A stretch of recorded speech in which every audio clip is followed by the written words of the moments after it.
Coming up on Chasing the Natty, we're getting back on schedule with a Week 11 preview for you guys this week. We got a lot of games to talk about coming forward. We have Justin Heisey from CFF Insiders joining us tonight. Xavier unfortunately couldn't make it. We got a lot to talk about, so let's get on right into it. Enjoy the new intro, y'all.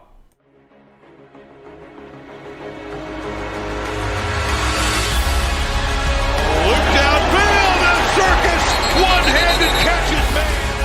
Jones goes to the end zone. Oh, what a catch! Devontae Smith, touchdown, Alabama.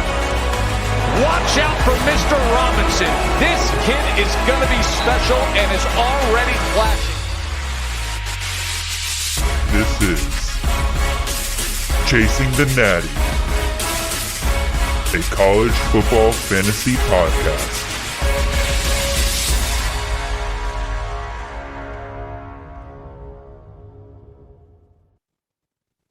All right, welcome in, everybody. This is Jared Palmgren, host of the Chasing the Natty podcast. Hope you all are doing extremely well tonight. We got a lot to get to tonight. We got a Week 11 preview. We'll be talking a little bit about the playoff rankings, stuff like that, because we got this show going on a little bit later in the week. We can talk about that kind of stuff. We'll be talking about the big games of the week. A lot of ranked matchups this week. We got a couple other interesting games we want to touch on. And then we'll get to those high over-under games that you guys like us talking about so much. But as you'll notice to the right of me, it is not our ever loyal and faithful co-host Xavier Hood. No, he is still out dealing with some stuff. Unfortunately, because of my migraine this week, our schedules just couldn't line up this week in order to record the show. So I appreciate Mr. Justin Heisey from CFF Insiders joining us once again. Justin's been on the show before. You guys enjoyed it the last time he was on. So Justin, welcome back, man. Glad to be back, Jared. So yeah, like I said, we got a lot to talk about. Justin, before we get started, you want to mention like what the kind of stuff you're working on, where people can find you, all that good jazz? Just, waiver wire stuff every week, cffinsiders.com. And then you can find all my other stuff that I got going on Twitter at InsiderCFF. Absolutely. And before we get started, I got to give you guys a spiel. You guys know it every single week. If you're watching this on YouTube, make sure you hit that subscribe button right down below. Y'all, it is free. It is easy. I love seeing that subscriber number going up. And if you can, just make sure you hit that share button. Share us on any platform. Just let people know we are an option for people to listen to. We love getting new listeners every single week. In addition to that, make sure you are following us on Spotify and Apple Podcasts. And if you're listening on Apple Podcasts, take 2 or 3 minutes out of your day. Just leave us a little 5-star review there. Those help us out a ton in terms of just getting us out there on the map. And then finally, you guys know it. The best place to contact me and Xavier is going to be on Twitter. I am at CFF_Jared. He is at CFF_Xavier. You guys can ask us all sorts of questions there. All that good jazz. But even still, Justin, we got a lot to get to, so we'll go ahead and start with some playoff talk here. And basically, I had 2 questions I just want to ask you before we kind of move on. And really, it's going to be, the first one here is, what is one gripe you've had with the committee so far? I'll go first, and then I'll swing it over to you. Sounds good. My first one really came from this last week. I've been, honestly, if you follow me on Twitter so far, I've been a pretty big defender of the committee so far. And in terms of a lot of their decisions, I felt like they've gotten it, I won't say 100% right, but I feel I can follow the logic that they've been trying to put out there. I can't wrap my mind around, though, them putting Michigan over Michigan State this past week. I can understand a playoff committee that is really big on head-to-head wins, which is why you see Oregon over Ohio State, which is why you saw the order of the Big Ten teams that they had in the lower parts of the rankings, stuff like that. That to me, like, I could follow the logic there. And I was like, okay, so this is a committee that is going to value those head-to-head wins pretty massively. And then I see them rank Michigan over Michigan State this past week. And I was like, all right, I can't wait to hear this. What's going on here? And basically their argument is that Michigan and Michigan State are not comparable teams, which to me is just bogus because they played each other.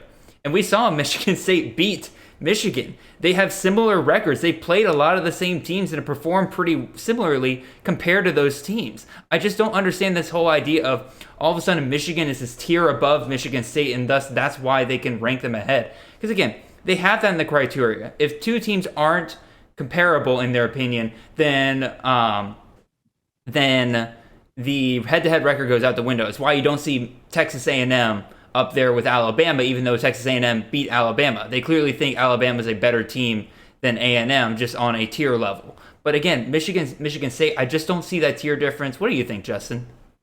I have to agree with you. It just doesn't. It goes against the logic that they've had for years. I can't remember exactly who it was last year, but Florida was constantly ranked behind one team last year because they had lost to that one team, and it was like a fluky game, but they still lost. You can transitive property stuff all you want to, but like there's a whole website for it if you're into the transitive property stuff. But when you have a outcome on the field, and I don't see how you rank them ahead of the other one, especially when you've done it the opposite way. Like Oregon is still ahead of Ohio State because they won on the field. Scrolling down here in the rankings, Purdue at 6-3 is still listed ahead of Iowa at 7-2 because they won on the field. If you have the match on the field, that is your definitive answer to which team would win in a game. The team that won in the game is the better team. At least that's how it should be in the rankings. That may not always be the case, but if you have the head-to-head ranking, or when you have the head-to-head result, it's hard to argue against that. Like I have a few like minor gripes. I think Oregon's got a better resume than Alabama, but like as long as they're in the top 4, I could really care less as to which one is ranked ahead of the other one. I don't like Oklahoma and Cincinnati both being undefeated, and they're ranked outside of the top 4. I know that Oklahoma's had their issues at times this season. They've looked a lot better with Caleb Williams at quarterback. Outside of the Kansas game, if you're an Oklahoma person, had to bring it up. Wouldn't have stopped being brought up if you lost. But, they're 9-0. It's sort of like the other year. You may remember like years and years and years ago, the Notre Dame Alabama catastrophe that was the national championship game. At the end of the year, it was Notre Dame has to be number 2 because they're undefeated.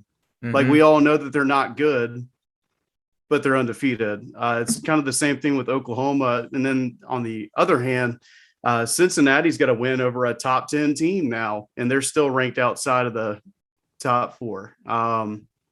They have an arguably better resume than Ohio State does because the Big Ten, I don't know if you've ever seen the movie or read the book Diary of a Wimpy Kid. Are you aware of that? I am more than aware of that series. That was my entire childhood. Do you remember the cheese touch? Yes.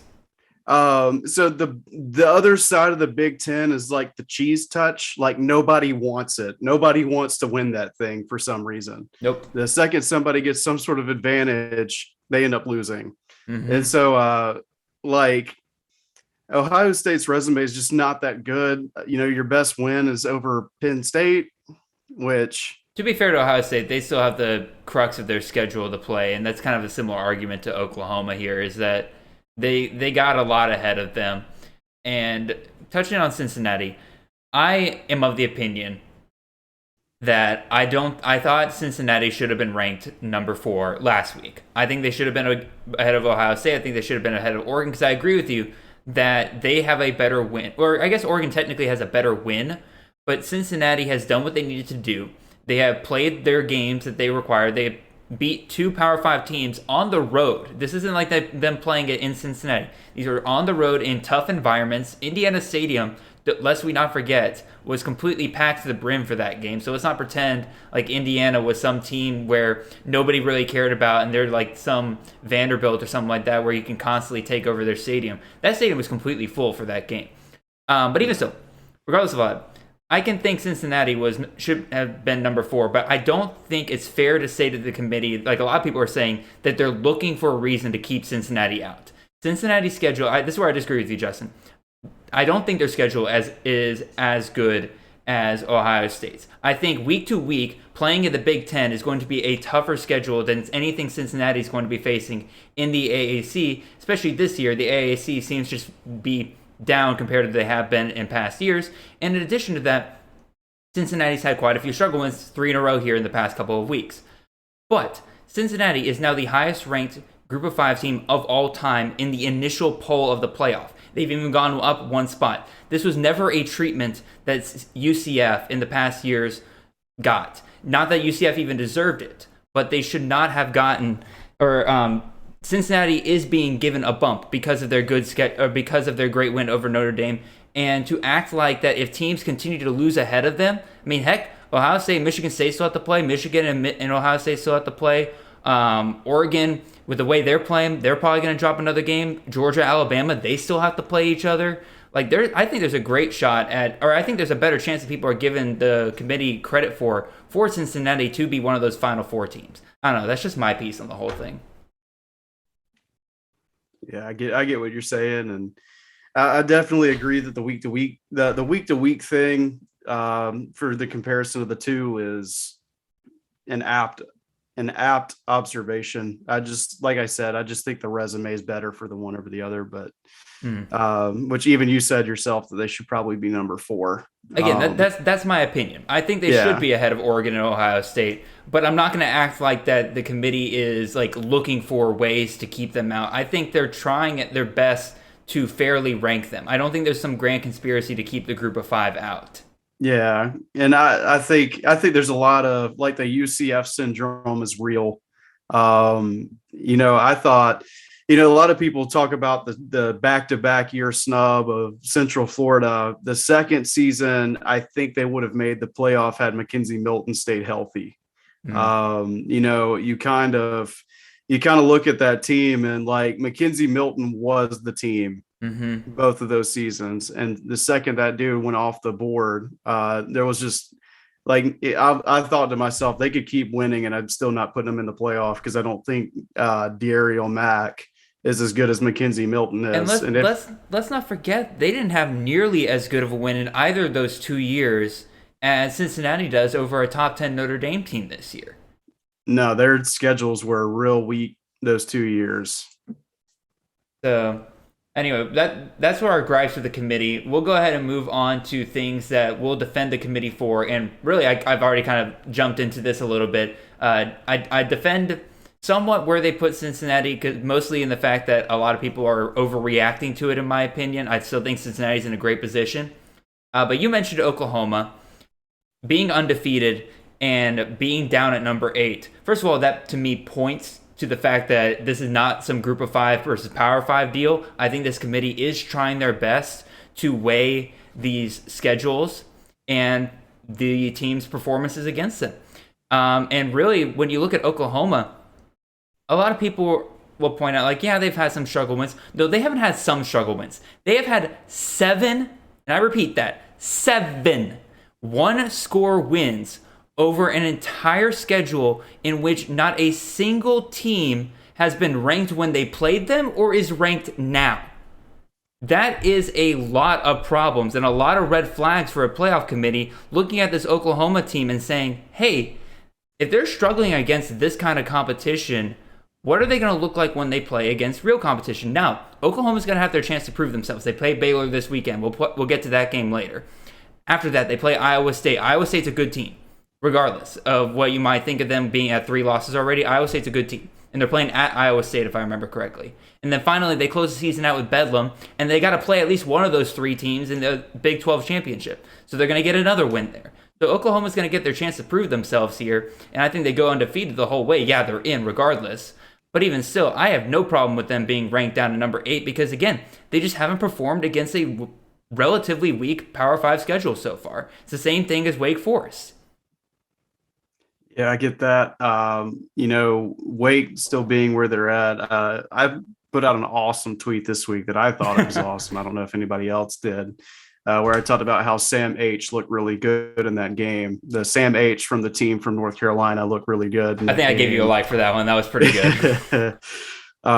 Which that was just a phenomenal game. But, at the end of it all, it was a big weekend for upsets, and I freaking hate that Ohio State was the one that had to win out of all the teams that were there. Like Michigan State and Wake Forest are such likable teams, and they're the ones that had to lose.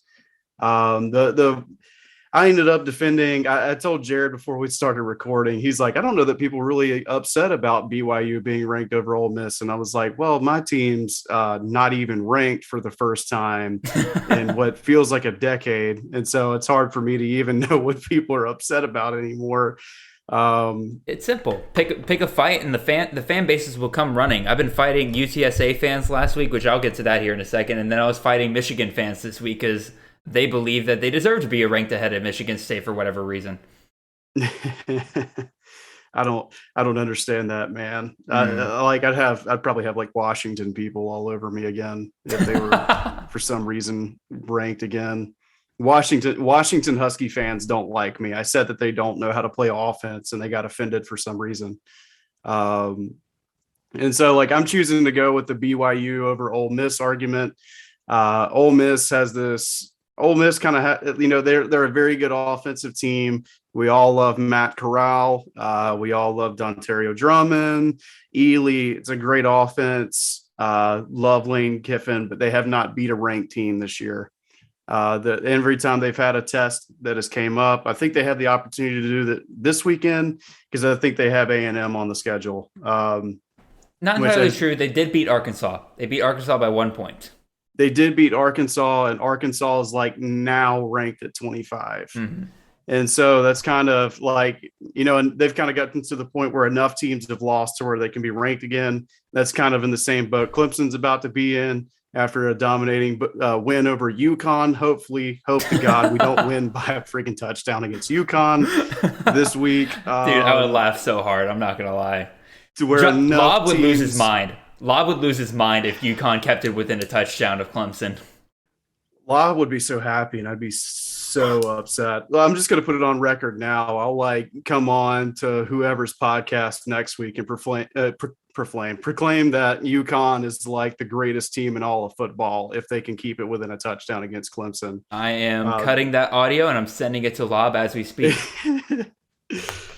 But yeah, I'm going with BYU over Ole Miss. BYU's played absolutely incredibly since Jaron Hall has come back. I honestly think they'd probably be ranked higher if you hadn't missed several weeks due to injury. Ole Miss, like we had mentioned, I said that there was no ranked wins. You did factually point out that they have beaten Arkansas, who is newly ranked 25th.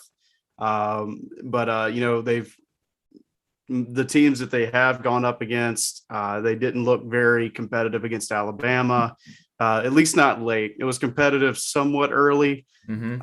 After the fake early on, they just kind of went downhill from there. But yeah. I think BYU is an excellent team. Their offense has been incredible. Puka Nacua has been one of my favorite. Picked him up in a dynasty league because I'm like, nice. He might be something next year. And then since I picked him up, he's gotten like 6 receptions, 70 yards, and a touchdown every week. And so that's awesome stuff for him. Yeah, and again, I'll throw in my last little bit here because I talked a lot about Oklahoma, but I'm also going to defend the committee for their treatment of UTSA so far. UTSA, newly ranked this week, I believe they came in at number 23. It's definitely one of those almost unranked positions, but they were unranked last week, and so many people got up in arms, and you had like big CFB accounts calling it a sham. Like this whole sport's broken because an undefeated team's not even ranked. Y'all, UTSA's win against UTEP last week was the first win against a above 500 team they've had all year, and they play a group of 5 schedule. That just should tell you how weak of a schedule they have played so far. I love the Roadrunners. I picked them to win the Conference USA this year, and I'm very happy that I did because I'm being proven right by them every single week. They have an incredible offense. They're having a magical year. I love it. They are not one of the 25 best teams in the country. At least their schedule doesn't allow them to prove that. And the committee, rightfully so, said it's not been enough so far. Now, they finally get a win over a team above 500 in UTEP, which again, not exactly the greatest endorsement in the world, but even still, they have a win against a above 500 team, and now they've entered into the rankings near the bottom there. I don't think that is some sort of slight against a group of 5. I think it's just the committee trying to reward teams that have played a good schedule so far, regardless of how they've done against those schedules. Like you take Wisconsin. Yeah, Wisconsin had 3 losses. three losses against good teams, and they had a win over another ranked team. That's something that UTSA hasn't even been close to sniffing, is having a good... Everybody complains like, oh, all these quality losses. Well, guess what? You have to have quality wins, too, in order to stay ranked. And guess what? UTSA had none. So... Yeah, I have to agree that the CUSA is losing half their teams and they got better.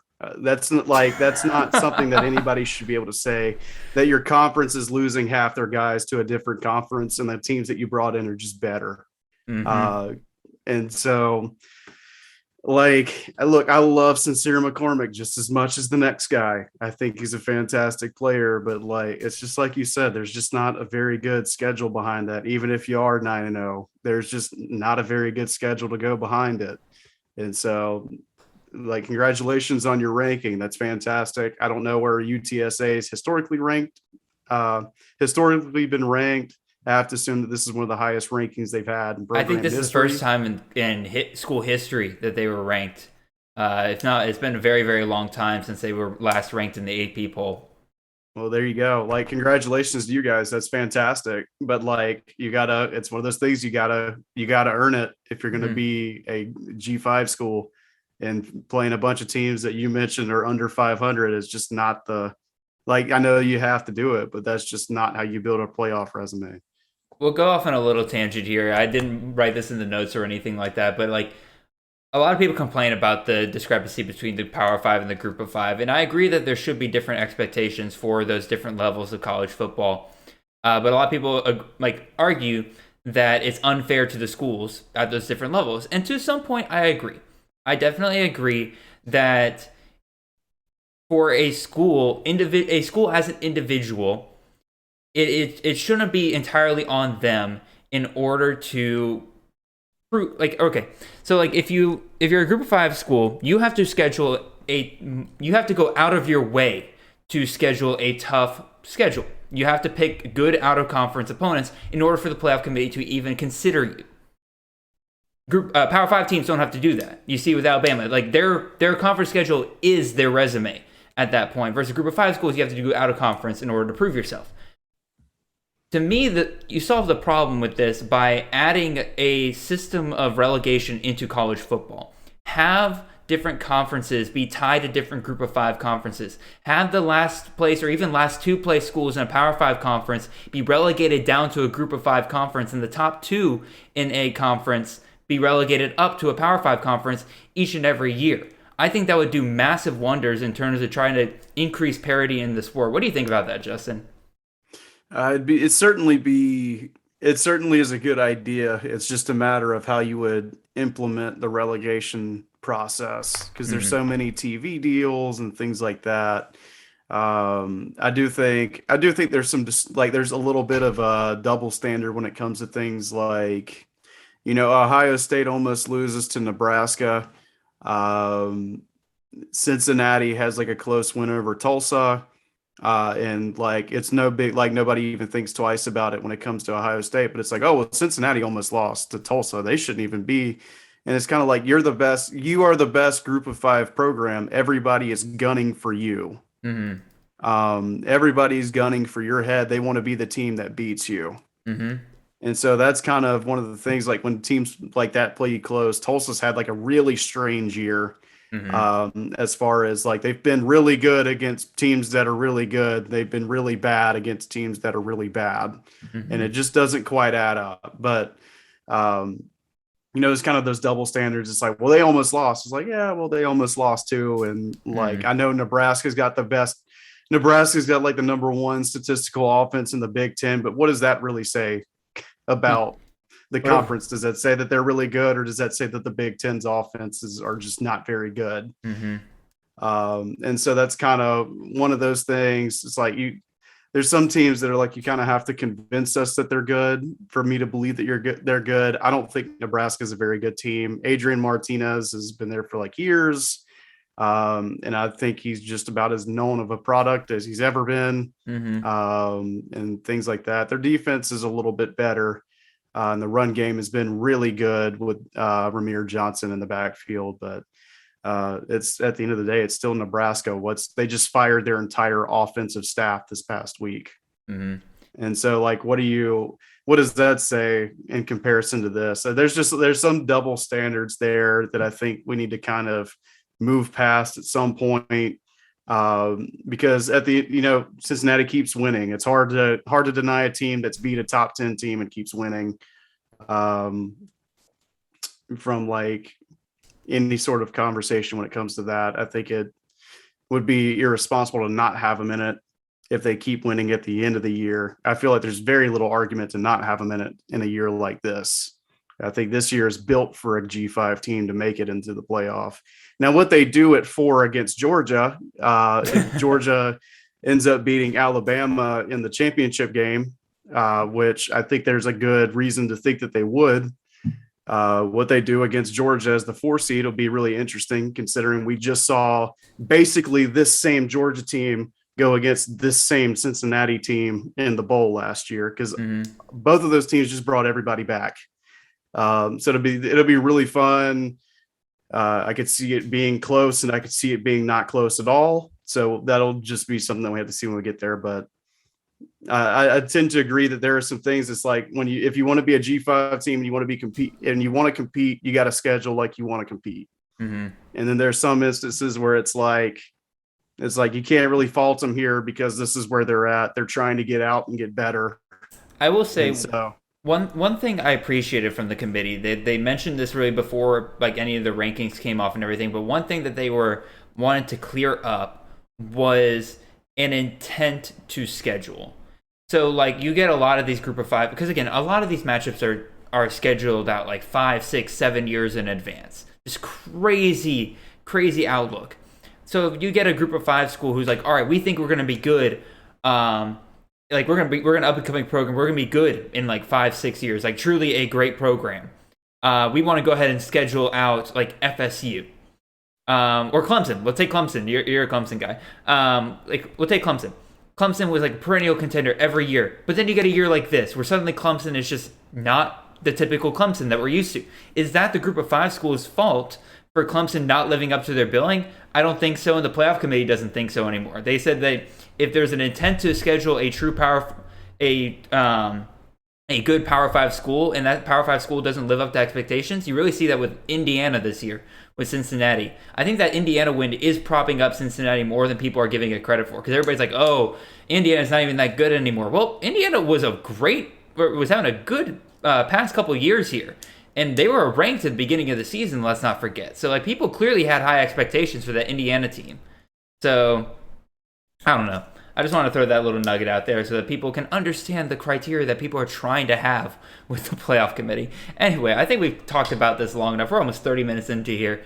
We'll go ahead and get to some of these game previews. We got a lot of them to get to. And first we're going to hit up some of these ranked v ranked matchups, and then we'll hit up some more interesting games I think are worth talking about, and then we'll go to those high over-unders that you guys like. So let's take a look here. First, we got number 8, Oklahoma, favored by 5.5 points on the road at number 13, Baylor. This is the big noon Fox game. Justin, I'll let you get started on this one. What are you thinking about this game? What are you looking for? Who are the players you're looking for in this game? Anybody you want to fade in this game, or anybody you want to kind of prop up here?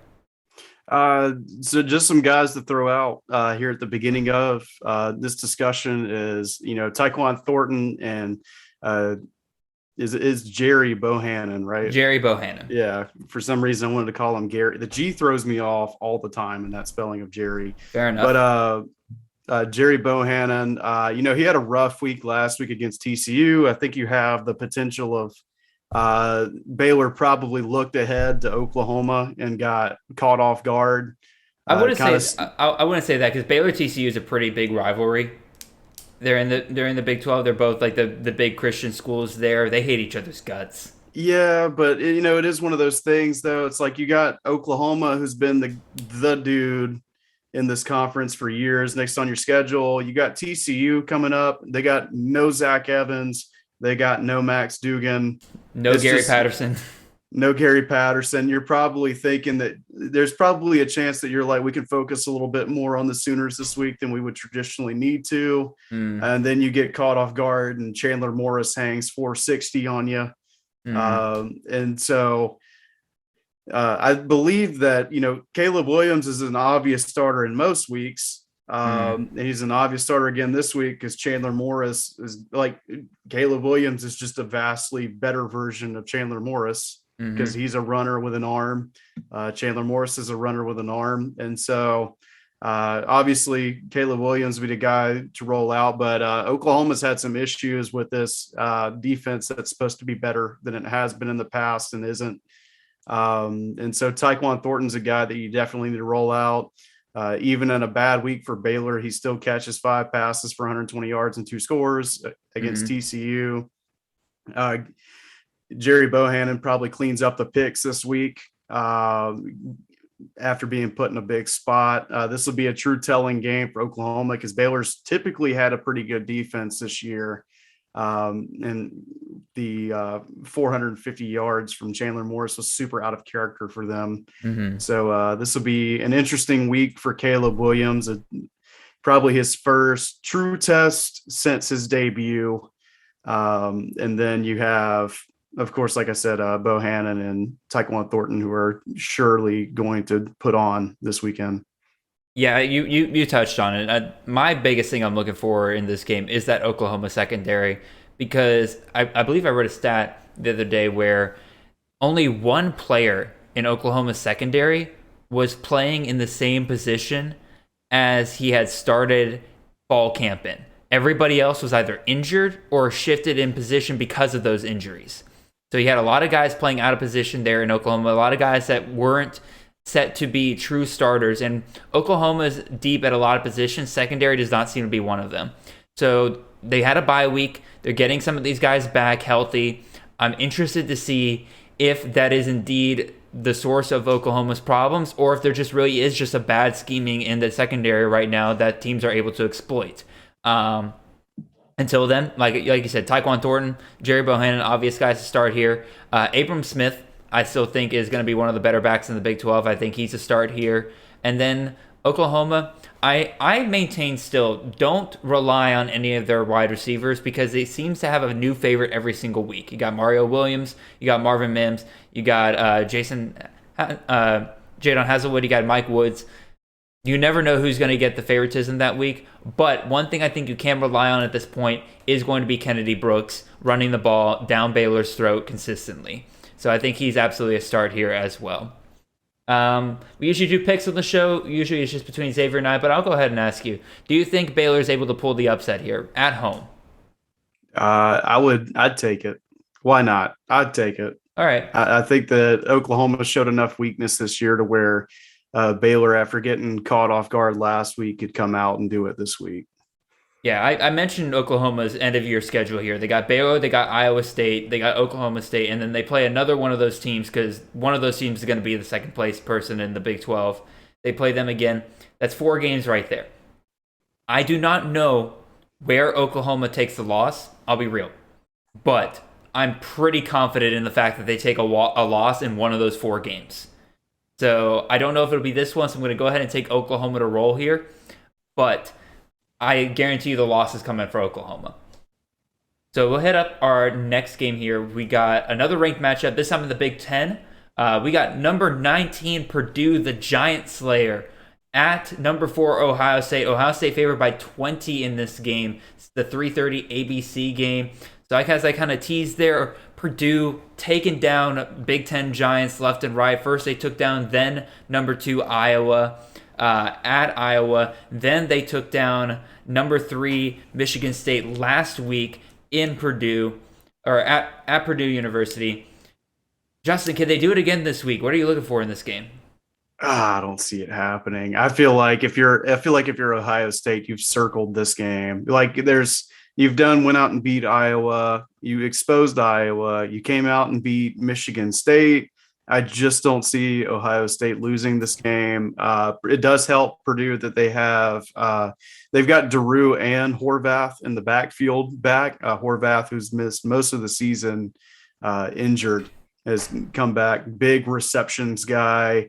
They don't have Payne Durham this week. I don't believe he's still injured.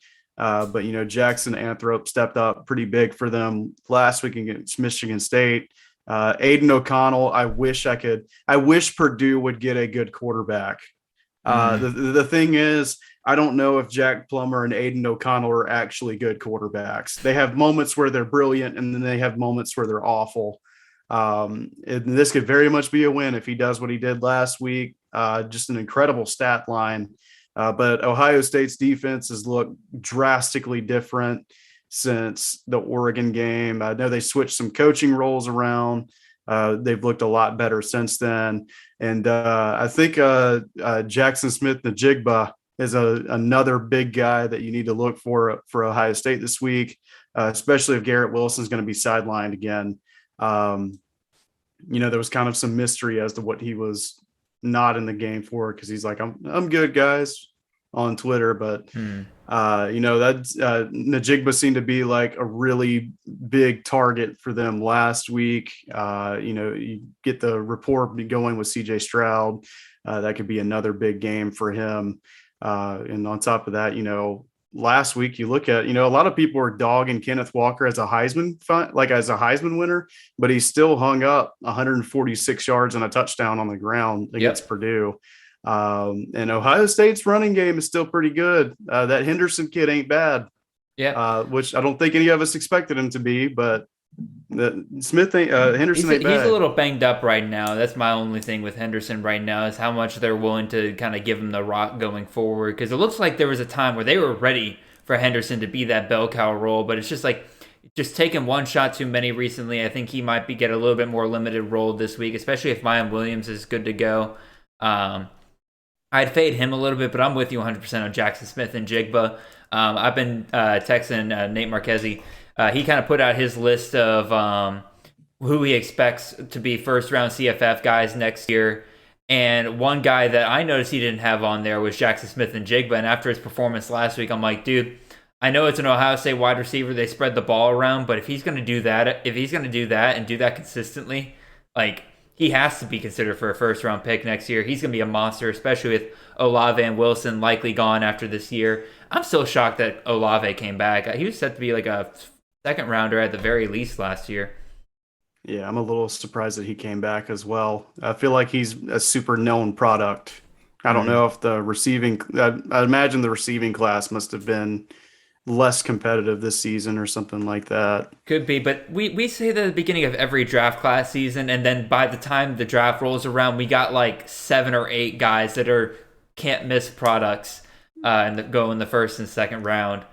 And I like – before the season, there was, like PFF does their random list of things, and it's like, these are the top 5 players at this, and it's like they had like Olave as the number 1 receiver in college football, and I'm like, I don't even know if Olave is the number 1 Buckeye receiver. I still think that Garrett Wilson's a better talent than Olave is overall, but that's just me. I think John Lobb also thinks the same thing, but we'll see more of his opinions on that when it comes closer to draft time and he starts cranking out his draft videos. But he's an excellent player. I think that he might get drafted a few spots higher this year than he would have last year, but only time will tell.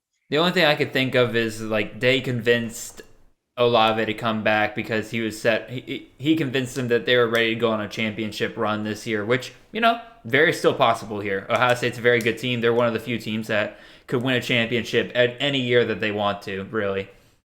Any more thoughts on this game? Yeah, on the Purdue side of things, I think Aiden O'Connell's set to have a good game here. Ohio State ranked 92nd in passing defense this year. Like you said, they look better, but I think if any team has a system to take advantage of that, it's going to be Purdue with their passing attack. So I think you should expect a good game from Aiden O'Connell. David Bell, he's going to be fed consistently in this game. I'm not sure how much Ohio State keys in on him, but really with David Bell, it doesn't really matter how much you key on him, he's still going to get you points at the end of the day.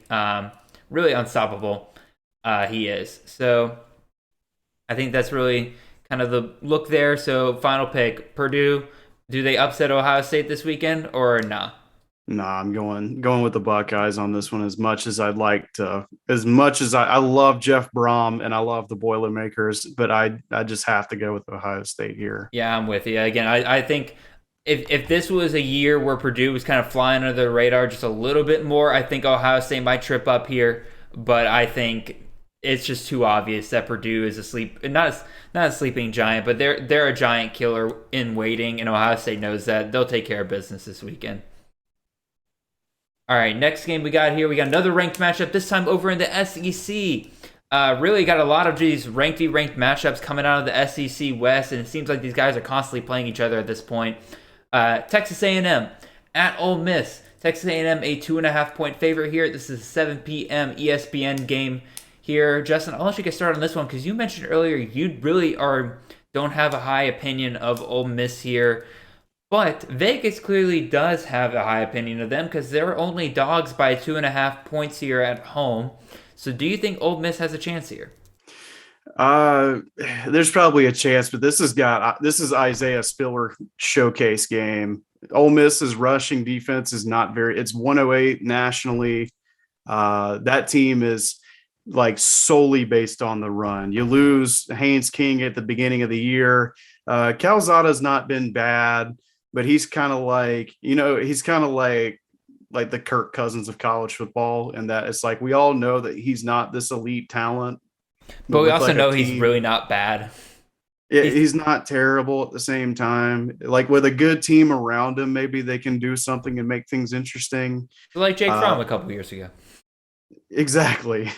Zach Calzada is Jake Fromm. We'll just leave it at that. But like Isaiah Spiller will likely have a huge game here.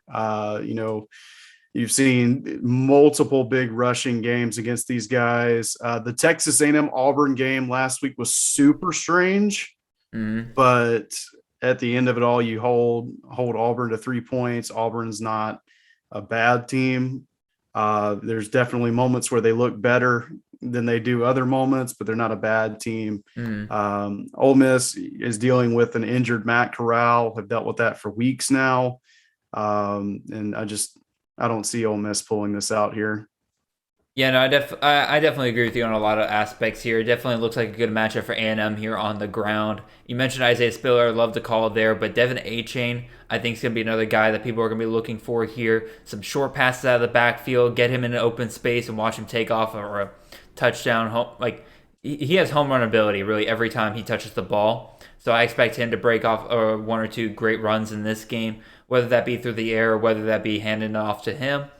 Jalen Weidemeyer, finally starting to be used more in the Texas A&M offense. He would have been great last week if they could have gotten close to the red zone last week.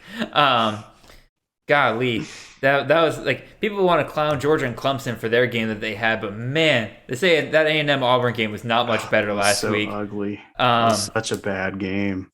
But yeah, I definitely kind of lean Texas A&M here with you. I think they're in business mode now. They're catching their stride. They also know, I think, that if they lose this game to Ole Miss, they basically hand the West to Alabama. Now, it's not clinched or anything like that because technically Bama could lose 2 SEC games going forward and then A&M wins it.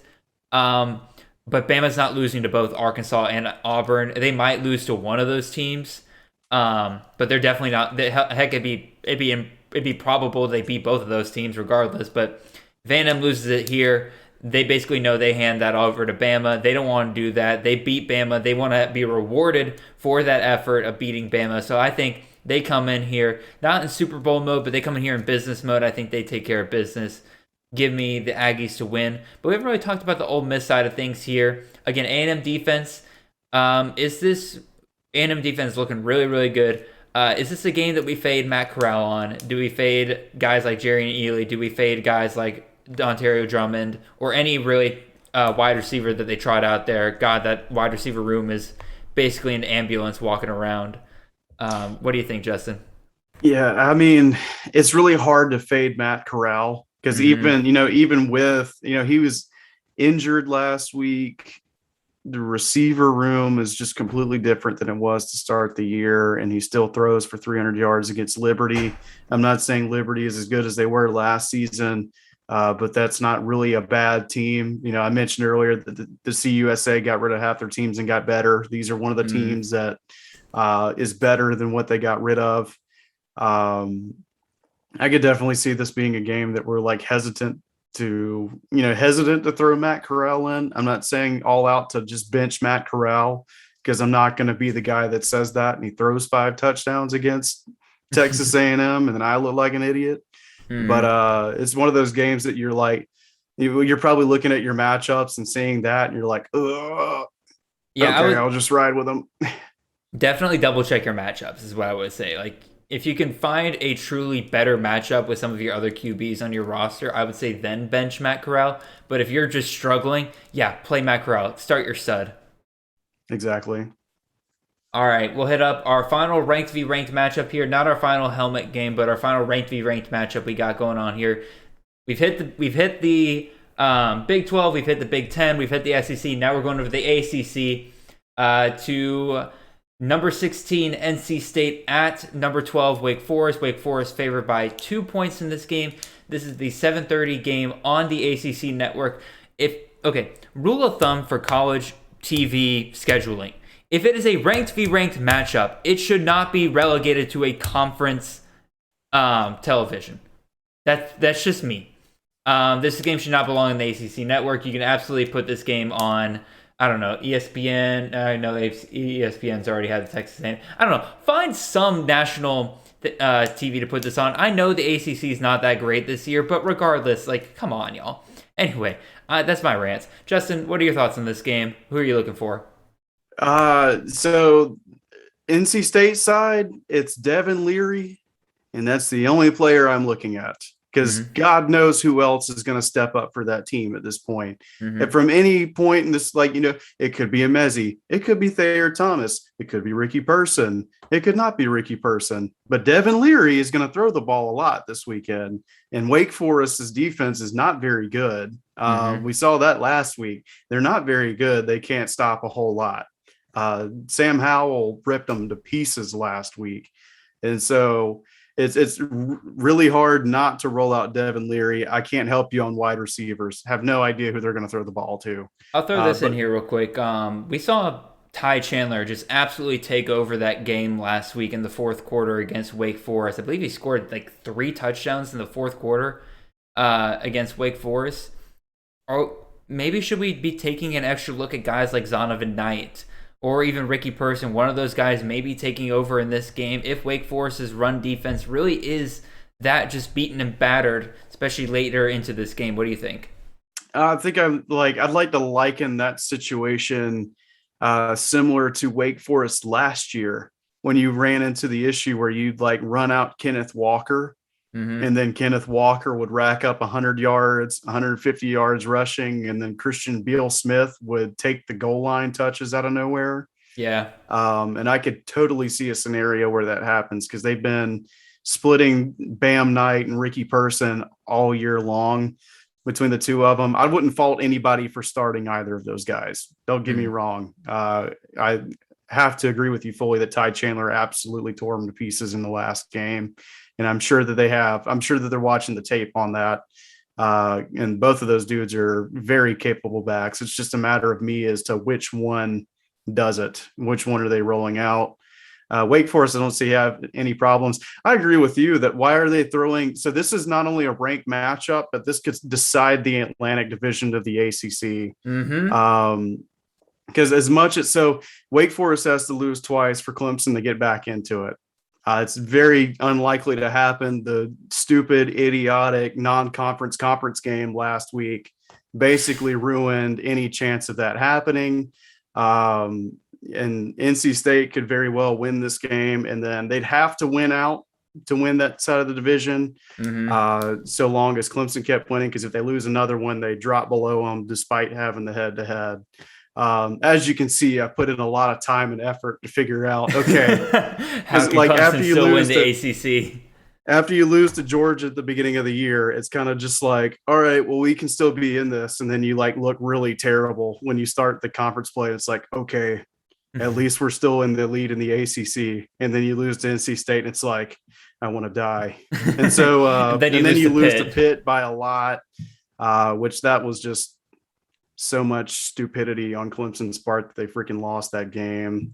But no, that's not what we're talking about. But this game is for the ACC Atlantic. and it's on the ACC network. Why is this not on national TV at like a 3:30 spot? Mm-hmm. Yeah, I guess we've talked about NC State quite a bit. We'll move over to Wake Forest side. Guys we're looking at there, things we're looking for. Obviously, Wake Forest has to clean up their defense if they want to have. They can't be getting into shootouts every single week and expecting to win. However, though, they do have probably one of the better offenses in the entire country in terms of Sam Hartman. Sam Hartman was a guy that I was hesitant to recommend to people earlier in the season because I'm like, man, he can bust out for a few games, but man, he's going to have some stinkers on you where he puts up like 12, 15 points, and you're not going to be happy with that. Man, was I wrong. He's really put it together this year with this offense, and they have so many weapons for him to work with. I'll recommend the same three guys I recommended last week. Obviously, Ja'Carry Roberson. Obviously, A.T. Perry. Those guys are monsters. Throw out Taylor Morin in there as well. He's going to probably find a way to get into that end zone as well.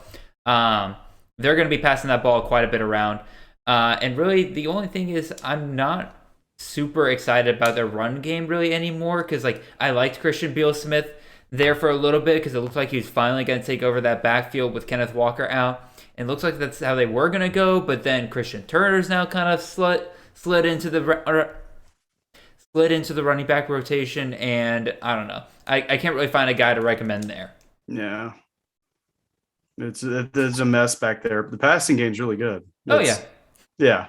Start everybody in the passing game. So yeah, what are you thinking here? Do you think Wake Forest takes care of business here? They're 2-point favorite at home.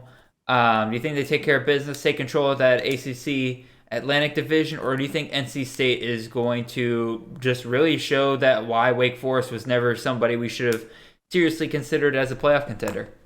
To me, so NC State's got a really bad defense, and they've got a really weird habit of just like not performing as well as they should in some places. You know, you were in a position where you controlled your own destiny in the ACC. Like you don't have to beat Clemson. You've done it. Mm-hmm. You're in the driver's seat now. You just have to win out. And now you're in a situation where if you lose this game, not only are you not leading the ACC, but you're actually in third in the ACC because you've fallen so far. So there could be, I could definitely see this game swinging in Wake Forest direction, despite how bad their defense is. I'm sure they're coming out with a chip on their shoulder. They're at home, which is a good benefit towards them where you were in Chapel Hill. Mm-hmm. You know, it's not, and you know, Winston-Salem isn't exactly like when Winston-Salem gets rocking, that's when you got to be scared or anything like that. But Wake's a good team this year. Clawson's an excellent coach. And I think that this could be just one of those games where, you know, Devin Leary's got like 4 touchdown passes and like 3 picks for no apparent reason. And they end up losing. I could definitely see that. And like, I think the problem for Wake Forest was they have an offense that can take over a game. And week by week, they don't face a lot of offenses that really could take over games. UNC was an offense that could take over a game once they got hot. I don't see that happening with NC State. They don't strike me as a team that once they get hot, they stay hot. So I'm going to take Wake Forest here to win here at home.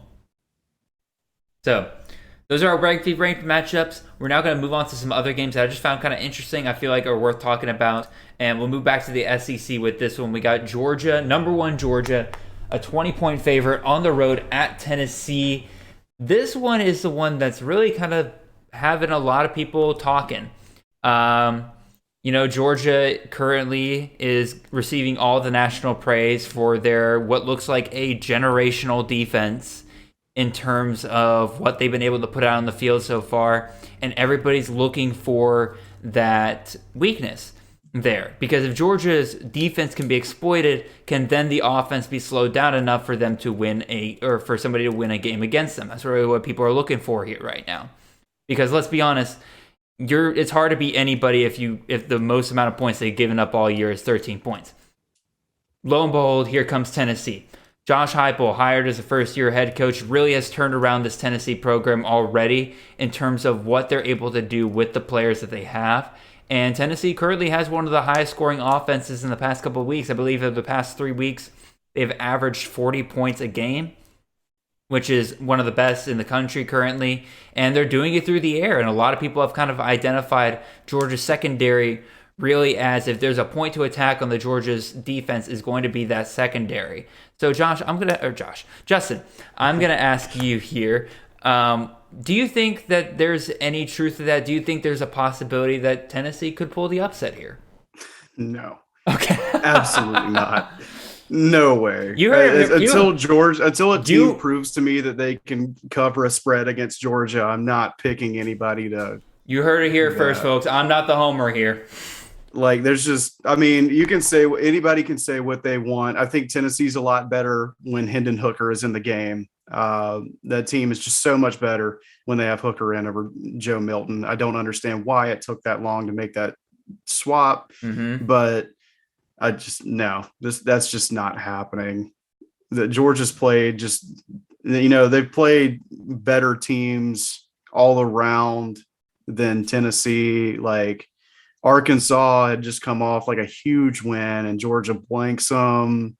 I'm not saying that Clemson's like a really big pinnacle offense. They've looked better recently, but that's a great team, or that's a pretty solid team that you held to 3 points.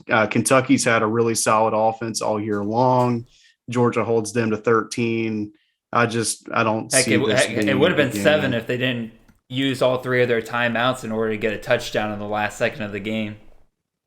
Yeah, and you look last week and Tyler Beatty was essentially held to nothing. That's a really good football player. Missouri's a really bad football team, but Tyler Beatty is a very good football player. And they held him to basically nothing.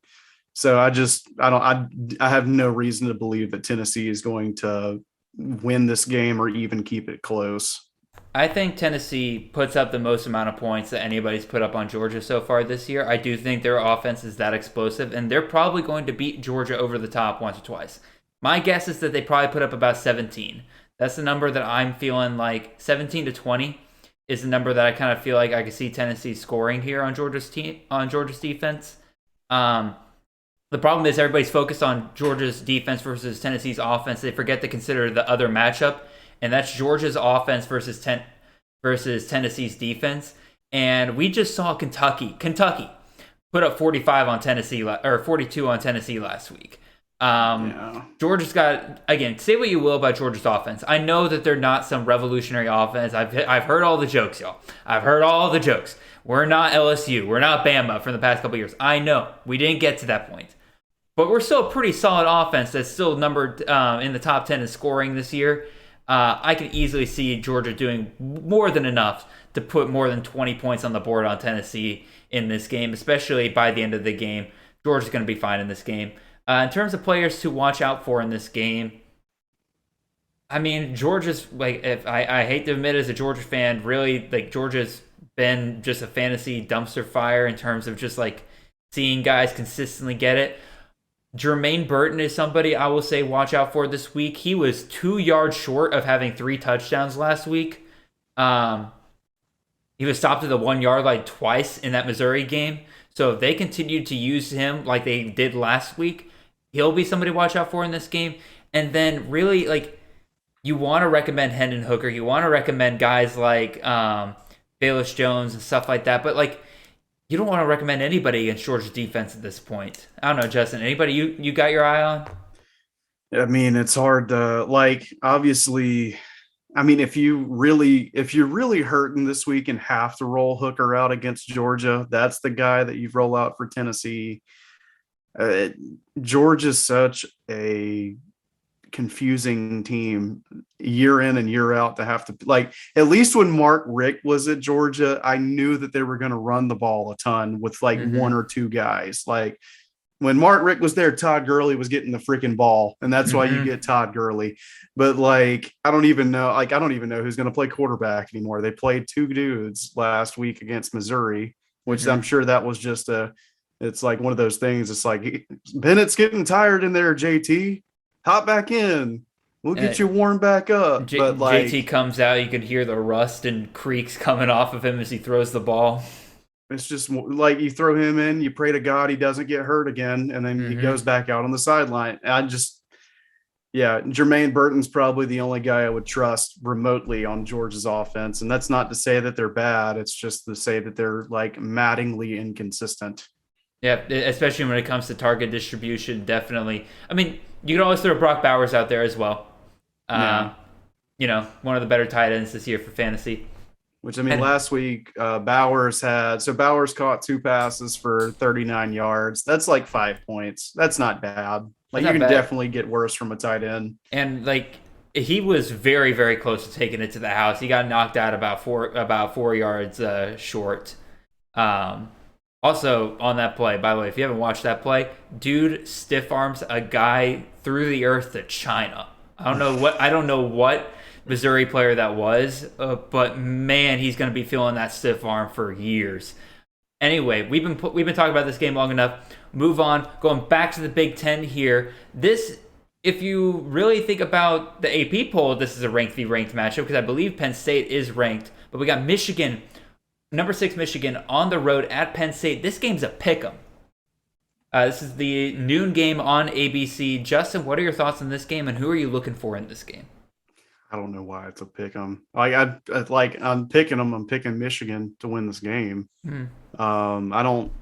There's just not a lot of that Penn State has offered me this year that I've found especially great. Sean Clifford's super inconsistent, which he's had some injuries here and there, but it's like basically the only person you can trust on that team is Jahan Dotson, who's just been, it was lights out all last year, has been absolutely lights out this year. But that team is just maddeningly inconsistent. Now for Michigan, you're obviously going to roll out Blake Corum.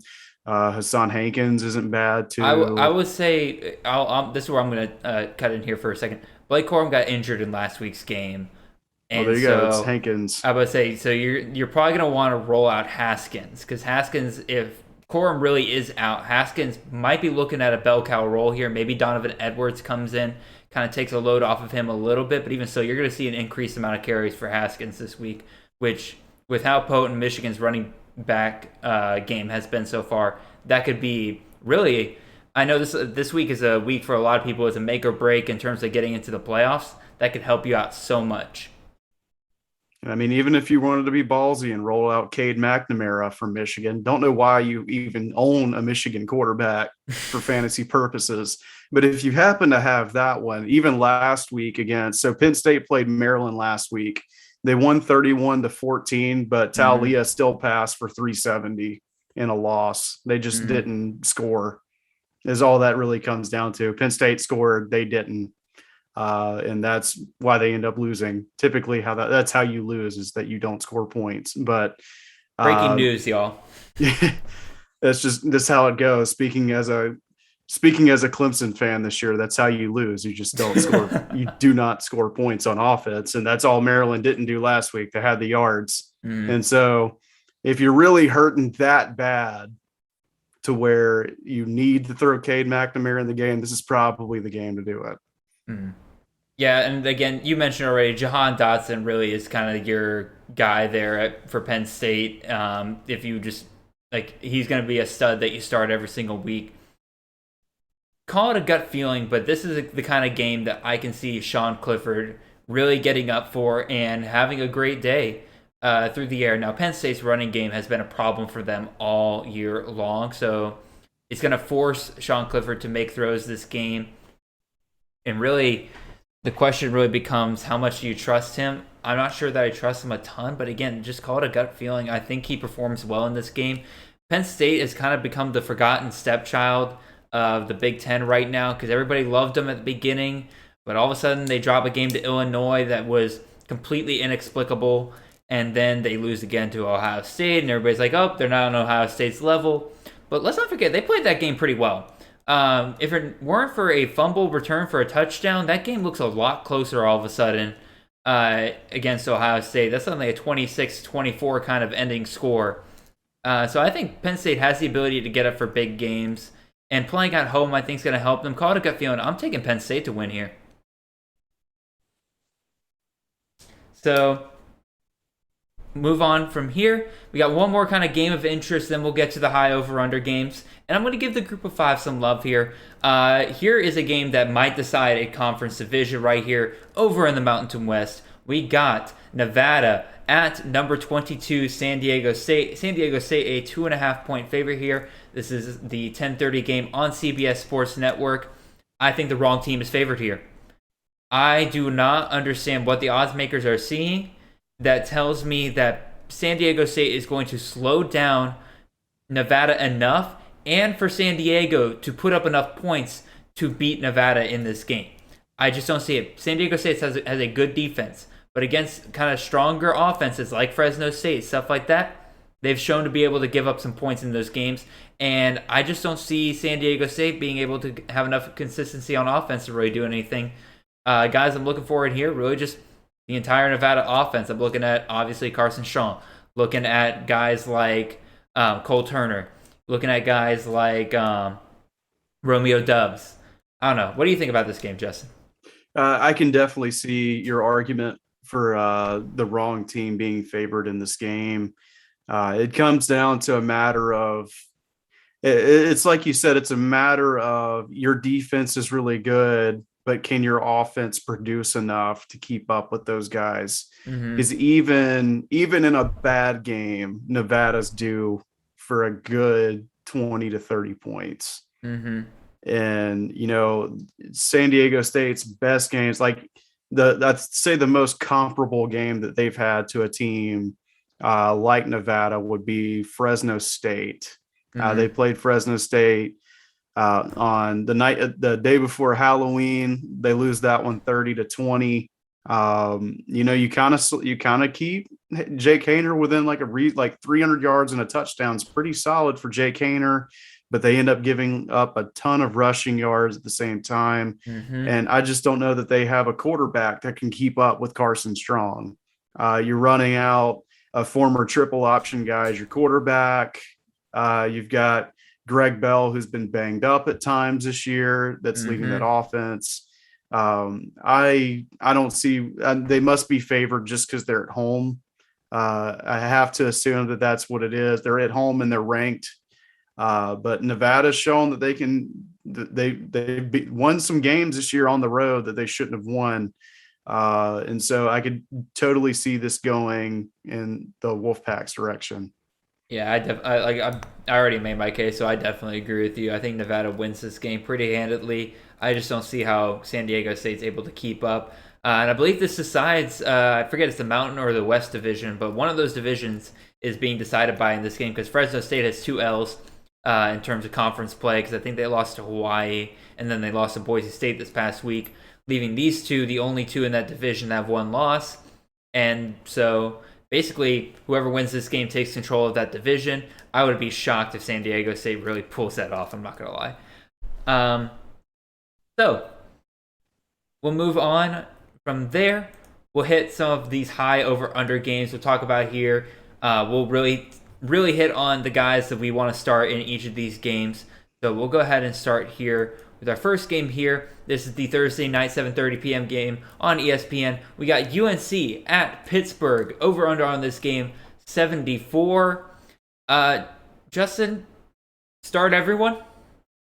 Yeah, I would say so. I think it's pretty easy. Both of these teams have the tendency to fold when they play solid offenses. And as we saw last week, North Carolina's defense isn't very good. Kenny Pickett, I joke with my dad. My dad's a big Dolphins fan from back in the day. He's not a Dolphins fan now, but he was big when Dan Marino was the guy. And a few weeks ago, Kenny Pickett passed Dan Marino and I believe it was career touchdown passes at Pitt. And I was joking with him, I'm like, so this means that Kenny Pickett is definitely better than Dan Marino, right? Like that means he's definitively better. And so it was funny seeing him be like, yeah, that's what that means. But should be a fun game. Izzy Abanaconda, run him out. Kenny Pickett, Jordan Addison, Josh Downs undoubtedly is going to have a humongous game. Sam Howell should also have a huge game, as well as Ty Chandler, who's really come on late in the year. Yeah, he's really become the running back I expected him to be earlier on this year in the Kings Classic draft. Xavier and I drafted him as one of our later running backs because we thought there was some value there. We were scared a little bit early on in the season that maybe he wouldn't perform, maybe somebody else might take over. I think it was DJ Jones that we got scared about there for a minute, but it looks like he's really, really come on here late in the year, so I definitely agree with you there. Throw out some kind of lesser guys. Antoine Green, I've seen a lot of people start picking him up this week because they saw his performance last week in the game for against Wake Forest. So I think he's absolutely worth a pickup, especially in dynasty leagues. If he's available for some reason, pick him up right now because I think he's absolutely going to be one of those go-to guys for that UNC offense next year. In addition to that, Taysier Mack, wide receiver there at Pittsburgh. Throw him out there. I want to recommend Lucas Kroll. He was one of my favorite tight end picks earlier this year, but golly, he cannot find the end zone to save his life right now, and he's just not being used like he was earlier this year. So I won't recommend him. Anybody else you want to throw out there before we move on to our next game there, Justin? I think the only other person that we need to mention is it's Garrett Walston that plays tight end for North Carolina, I believe. Yes. He'd be the only other name that I would throw out into the mix as a guy who could potentially contribute. He doesn't always contribute, but this seems to be the type of game that he would. Yep, fair enough. So we'll go ahead and move on here. Man, this is a game that I would never watch in a million years, but over-under's high, so here it is. Arkansas State at UL Monroe. UL Monroe, a 3-point favorite here. This is the 5 p.m. ESPN Plus game. This over-under is 66.5.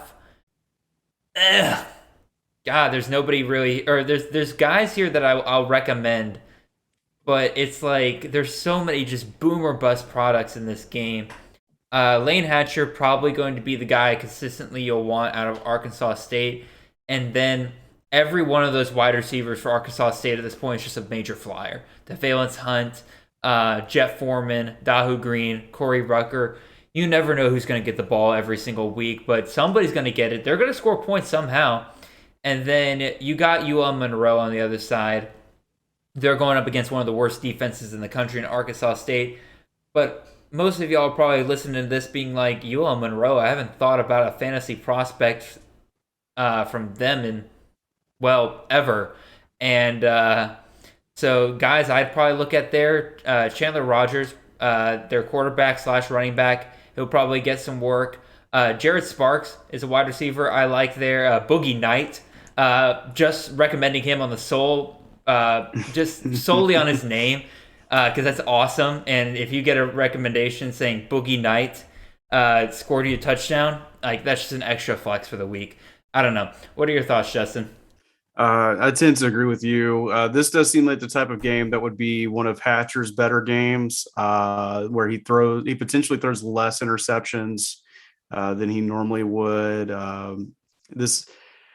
It has been a bit inconsistent this year for Arkansas State, mainly because they started playing freaking musical chairs with quarterbacks again early on. Just play one guy for one freaking season, please. Exactly. So we can play them. And then you had mentioned Chandler Rogers. I actually picked up. So I saw Chandler Rogers in his debut in person. It was the first game I ever saw at Coastal Carolina. Nice. And so that's where my in-laws are from, or that part of the state. I was like, hey, they're finally playing at home while I'm down here. And so me and my brother-in-law went and saw him kill ULM. Nice. So saw Chandler Rogers play in that game. He didn't do well that game, but he's done well in most other games after that. Interesting dynasty play, mainly because Rhett Rodriguez is the offensive coordinator for ULM. Another guy on this team is Andrew Henry, the running back for ULM. Good call. He's been a very under the radar kind of playable guy. Last week, if you look at, it was them against Texas State. Texas State ended up winning. Andrew Henry gets 23 carries, 82 yards and a score, and then catches another 5 passes for 25 yards. That's kind of the thing he does. He gets a whole lot. He gets a good bit of carries, decent amount of yards, and a decent amount of receptions. And that's just kind of what he does. Yeah. And this would be a game where he would really show out, likely top 100 yards with a touchdown or two, because Arkansas State's defense is very much not a very good thing when it's on a football field. It's a good thing when it's at a restaurant, but not when it's on a football field. Anyway, we'll go ahead and move on here. Typically, our criteria for over-under games, you'll see here at the top. Over 65 points is usually what we go for. Spread doesn't really usually matter unless it's something ridiculous. Like the spread, like Alabama, New Mexico State, technically meets the criteria. I think the over-under on 67, but the spread's like 51. It's not worth talking about like at all. But even still, there weren't a ton of games over 65 points this week unless they were in the MAC. And unfortunately, when we're recording this, the MAC games are being played or have already been played just because of the scheduling and everything. So we don't get to talk about those here. So I lowered the criteria down to where we can talk about games over 60 points, but the spread has to be less than a touchdown. I found a couple of those games to talk about here. So let's get started. First game we got here, Notre Dame, a 5.5 point favorite at Virginia. This is the 7:30 ABC game. Over under on this game, just out of reach, 64.5 of our typical over under. So Justin, I'll let you go first this time. Who are the people you're looking for here? UVA's looked incredible this year. Brennan Armstrong's been just as good a player as anybody in the nation. I'm kind of interested to see. There's been some dynasty leagues where I've made trades and I've looked at backups because I'm like, he's having such a good year. He might go pro just because he's playing so good. Dontavian Wicks is a guy that I freaking love and wish that I would have. There was like a best ball league that I got him in. I was like, there's a chance he might do something with Lavelle Davis injured.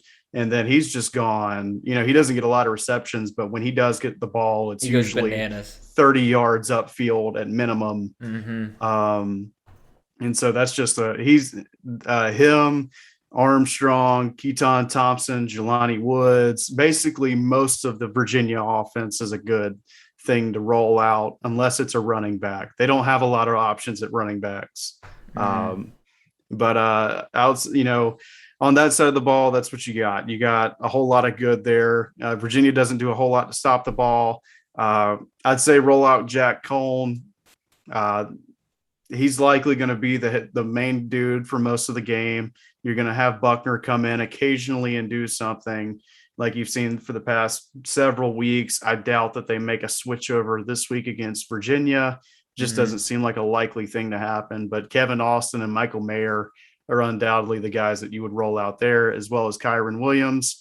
The only thing I would say about Kyron Williams is that Chris Tyree is back this week. He came back last week. I think he's going to be more involved this week. So that'd be something to look out for, but that hasn't seemed to have been an issue for either of those guys this year. Are you worried about Brennan Armstrong's injury? Because there's no been official word on whether or not he will play in this game or not. Does that affect your view of Virginia players? If he doesn't play, that's a huge hit to that offense. That'd be, let's see, they rolled out Jay Wolfort last week at quarterback, he seems to be like a somewhat 50-50 passer mobile guy. So they would rely on his ability to run more than they would his ability to pass. So that would, like, any time Armstrong isn't on the field is an issue. So yeah, if something comes out later in this week that definitively has him on the sideline, I would probably look for someone else to play in most other spots. Makes sense. I just want to make sure we pointed that out for our listeners, make sure people realize that there is a question of whether or not he will play this weekend or not. Although the spread, I feel like, is an indicator that the news is good so far, because I feel like if Armstrong wasn't playing, that spread would be a lot bigger than 15.5. Yeah, I think he's that pivotal to that Virginia offense. We'll hit up our next game here. We got an AAC matchup here. UCF at SMU. SMU favored by a touchdown here. This is a noon game on ESPNU. Over under on this game, 60.5. Justin, who are you looking for in this game to be fantasy relevant this week? Well, you kind of have, if you go look at the UCF side of things, Mikey Keene has looked, he's had some moments where he's not looked great. since taking over, but he's definitely had some moments where he's looked pretty solid. Mm-hmm. Last week was a bit of a down week for him. Ryan O'Keefe has been a reception hog since Mikey Keene has stepped up to the plate. And they lost Jalen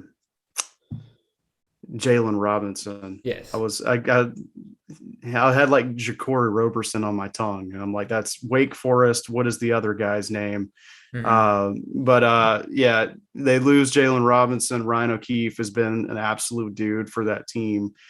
So he is undoubtedly on radars this week as a guy that could step up, as well as Isaiah Bowser. They seem to be getting him more and more involved since he's come back from his injury. That might have been the best news we received from UCF this year, was them settling on one freaking running back. Before the season, it was, there was like 100 different guys that they could go with. When Thompson, that was, yeah, Bentavious Thompson left. When Bentavious Thompson finally, for some reason, I was like, isn't that the Alabama guy? And I was like, oh no, that's Robinson. It is Thompson. When Thompson finally declared, I was like, okay, this means that Mark Anthony Richards won this job. Nope. And then week one came out and Bowser took 32 carries, and it was like, haha, nope, you thought wrong. And so, you got Isaiah Bowser, Mikey Keene's due for a few touchdowns there as well. Ryan O'Keefe is the for sure guy over there. SMU had like a really, really strange week against Memphis. Memphis has not beaten anybody this year. They've just had like such a strange, odd year to where they beat Mississippi State. They're really good when they shouldn't be, and then they're really bad when they should be good. Like you beat Mississippi State, you lose to Temple. Those two things shouldn't. That doesn't compute in my mind how that works. So they come out last week. They beat SMU. Hennigan puts almost 400 yards of offense on him just on his own. So that should say something about Mikey Keene's chances this week against SMU. Tanner Mordecai's really known. Hopefully he does better running the ball this week than he did last week. Minus 18 yards for him against Memphis last week. Still a lot of inconsistency at running back for SMU right now. So try to stay away from there. As well as they've had a lot of weird things at receiver this year too. But Grant Calcaterra has been really faithful to me. I don't know who else has him, but he's been really faithful to me on producing.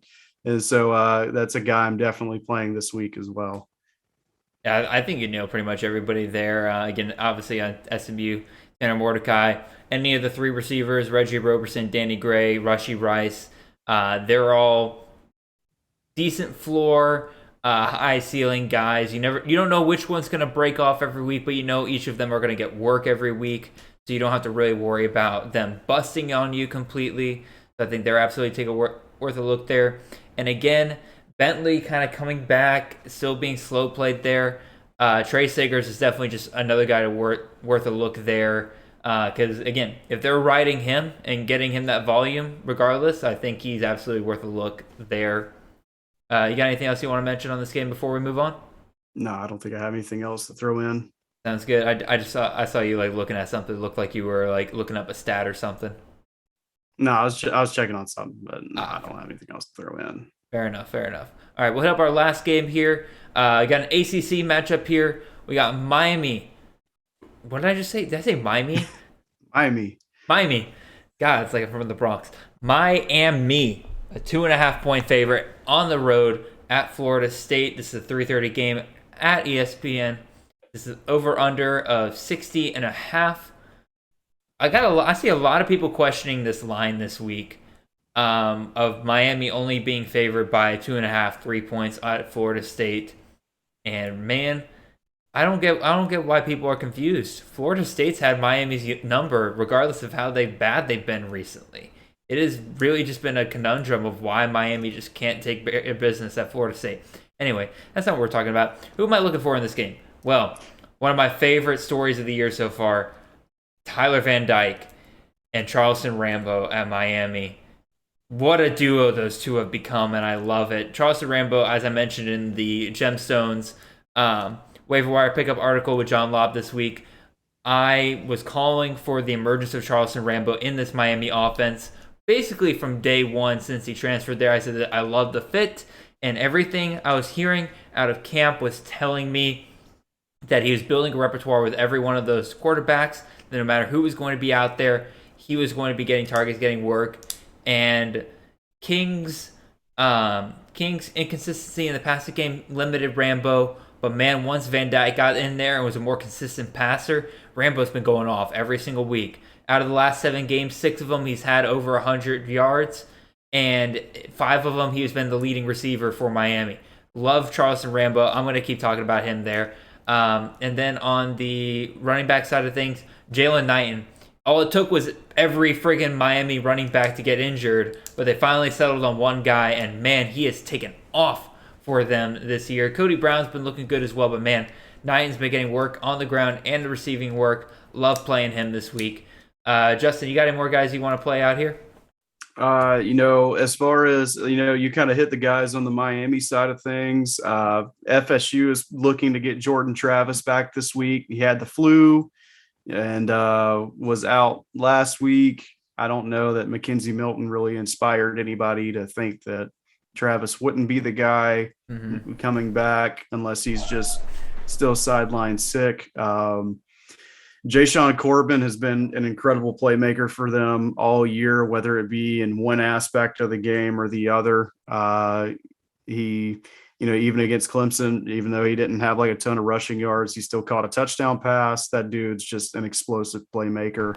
And so those are the only 2 dudes that I think I would throw in to anything else. I also love Van Dyke, it pains me to my core because I have Jake Garcia in several dynasty leagues, and I don't know that he's going to be able to beat that dude.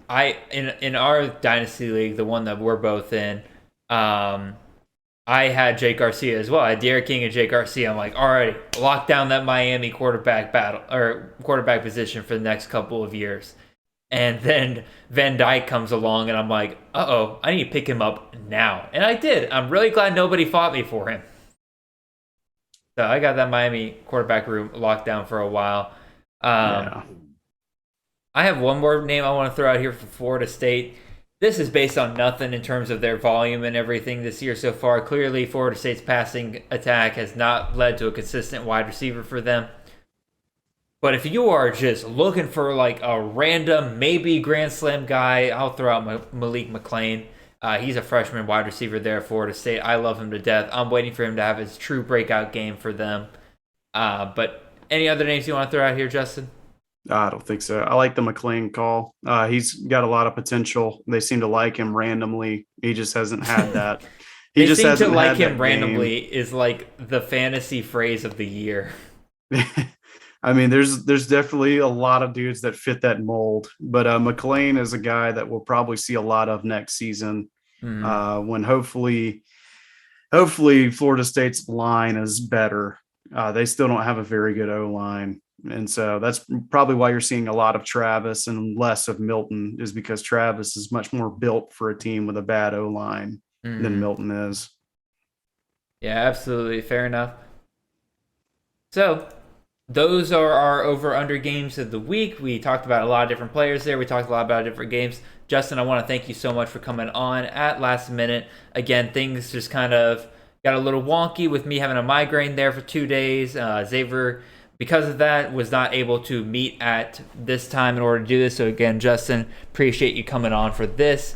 You've been wonderful. I bet everybody's been loving the insight from you. You want to remind everybody just where they can find you, what you've been working on? Thanks for having me, Jared. I am at cffinsiders.com and at InsiderCFF on Twitter. Yeah, again, guys, follow him. He has great jokes like the Sam H playing for a North Carolina school. He's got some fun stuff for you guys, and he's always good for just discussing conversation. Tweet at him if you have a question for CFF. He's always good for that kind of stuff. On our side of things, Appreciate y'all tuning in to another episode of the Chasing the Natty podcast. Remember, if you're watching this on YouTube, make sure before you go, hit that subscribe button right down there, hit that notification bell, all that good jazz. Leave a little comment down below, whether or not you're just saying hi, whether or not you're telling me, Jared, why are you wearing a maroon shirt with a blue undershirt? Don't question my fashion choices, all right? I get enough of that from my girlfriend.